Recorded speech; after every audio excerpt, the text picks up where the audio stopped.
Namaskaram and hello. It's actually St. Patrick's Day, so if you all celebrate that, happy St. Patty's Day. Um, just gonna do a quick video today. It's a little late. I've had a long day, a fun day though. Got to get into some motorcycles with a good friend and work out, did some work, uh, did some errands, ran some errands, and yeah, it was a sunny, beautiful day here in Huntsville, Alabama. So it was a good day, and I think that's a good segue into being grateful for the ups and the downs. That is that's a hard thing to do, right? I mean, especially with the downs. When things are good, they're fun. We have abundance of all these positive things in our life, like good job. It's not so stressful. We got good income. We have good people surrounding us. We're having good times, good food, good sleep. I mean, that's easy to handle, right? But the bad times, or even the horrible interactions that we might have, or the crises that we might face in life, um, that's a little harder, right? A lot harder, especially if it's an absolute shit show. I almost said Appalachian shit show. I mean, yeah, that probably wouldn't be too good either. I don't know. So it's important for us to remember that whether you believe in karma or not, that even the bad things that happen to us, it's not really like punishment, right? It's action and reaction for your personal karma, your personal doings, right? Your personal labor, activities, actions, whatever it is, behaviors too, what you say. There's going to be a reaction to that. But sometimes there are things that just happen externally. And when we talk about karma, which I'll do in a different episode, because it's very complicated. So even those things are part of our karma when it seems purely external, something that is affecting us negatively or positively. But nonetheless, it's important for us to be appreciative of these hard times too. I know, it is so difficult, right? Like to be like joyful about that.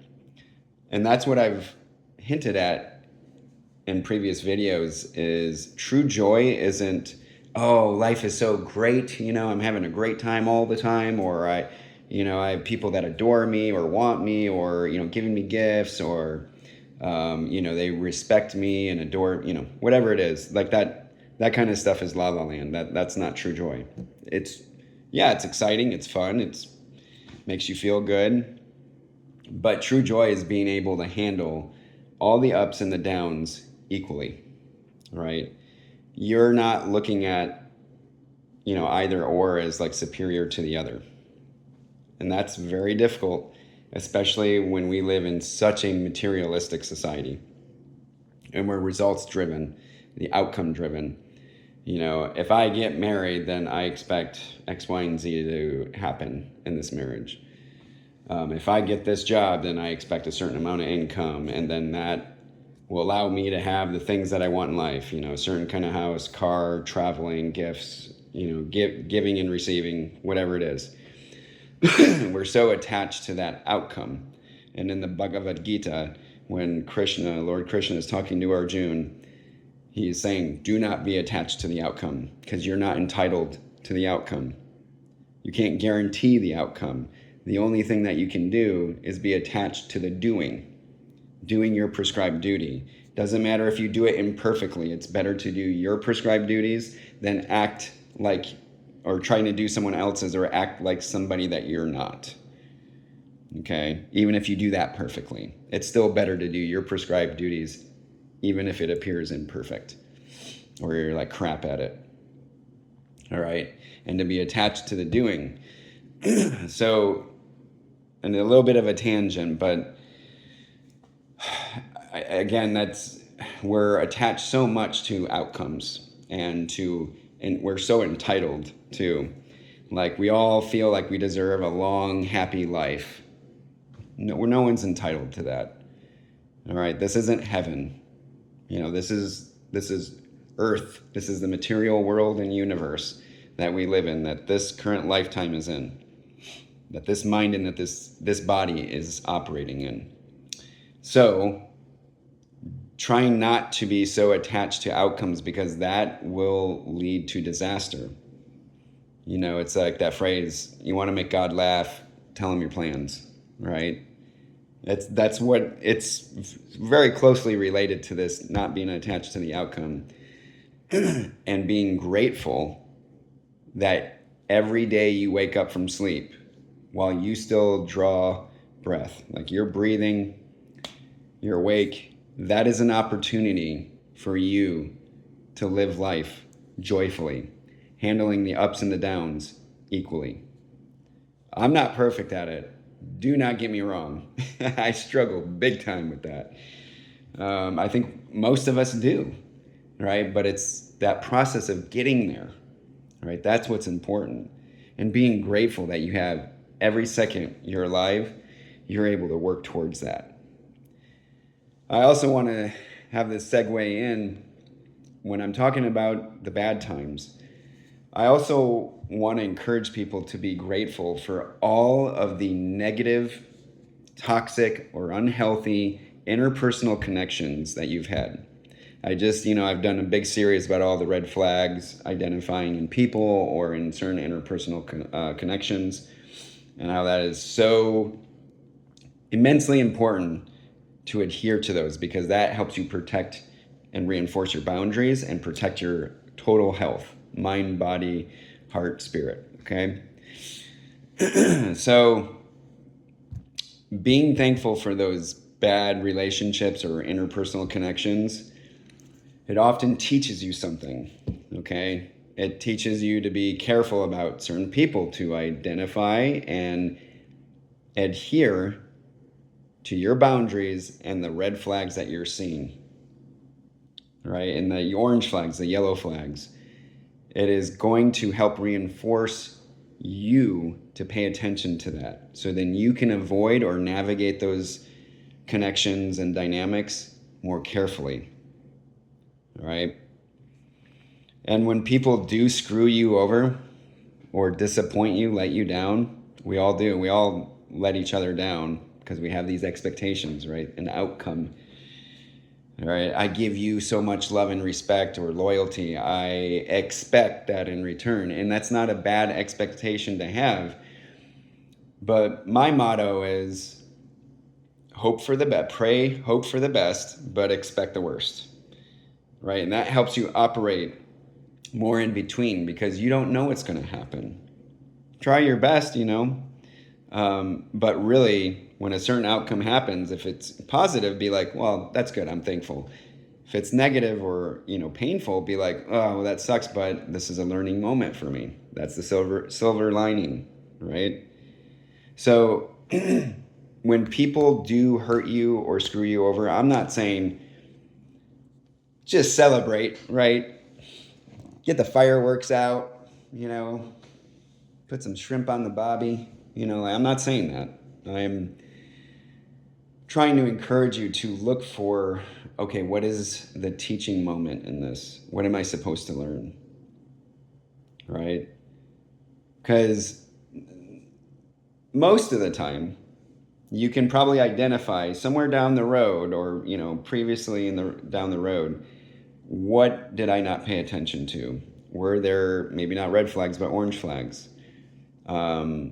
Either in myself or in this other person, or maybe a third party or something that was manipulating, pulling the strings. And I mean, sometimes people are so deceptive. It is true that you can just be blindsided. That does happen. I'm not saying it doesn't. But nonetheless, that's a teaching moment. Like, you never know, right? But yeah, I mean, even with those hard, unfortunate breakups, where someone really screwed you over, it is it is offering an opportunity to grow, to heal, because there probably were some kind of wounds before that within yourself where you put so much, loyalty, love, time, energy, money into a certain connection, and you got screwed over. But why were you giving so much in the first place? And did you miss any red, orange, yellow flags? So again, yeah, I know it's hard to be thankful, but trying to be grateful for even those times that people done you dirty is a good practice. All right. Not encourage anybody to go look for that, right? But it's bound to happen at some point and to some degree. Okay. So if someone does you dirty, does you wrong, and you're hurting, be grateful also that that person revealed their true colors, that they lack integrity, their loyalty meant squat. Maybe to other people they're upholding that great, and they have integrity, and they treat them like kings and queens. But again, this affects you, right? And if you were pouring a lot into it, whatever kind of connection it was, and you got screwed over by this person, be thankful that now they're out of your life, hopefully. Right? Pray for them, or, wish them true healing and joy, right? And I've always really stressed that in my videos. Forgiveness doesn't have to be like, oh, everything's okay. No, you can be like, I'm still really hurt and pissed off or sad by how you screwed me over. But I am forgiving you. I'm working on releasing that hurt, that pain, that anger, that bitterness, that regret, whatever it is. I'm releasing it because I want both of us to move on and heal. But I'm not going to forget either.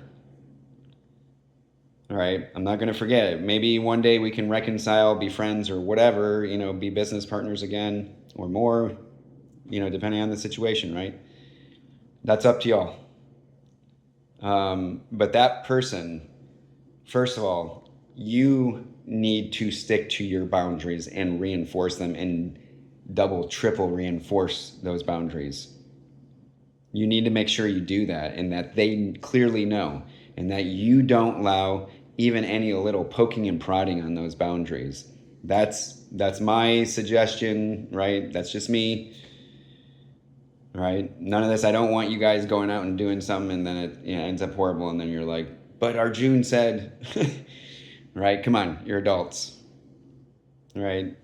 Take accountability for yourself. But this is my 2 cents, is that you really, this person, in my mind, there's only one way that this person can get back into your life: if they really hurt you, they really screwed you over. And that better be like them in their higher selves, and not just lip service, but they're showing it, right? So, yeah, but you don't forget that, right? You can forget and be like, listen, I pray for you to heal, to step into your higher self. But, just like in Lord of the Rings, where Gandalf was like, I release you. To King Theoden. That's what you need to do. Just like, I release you. Okay?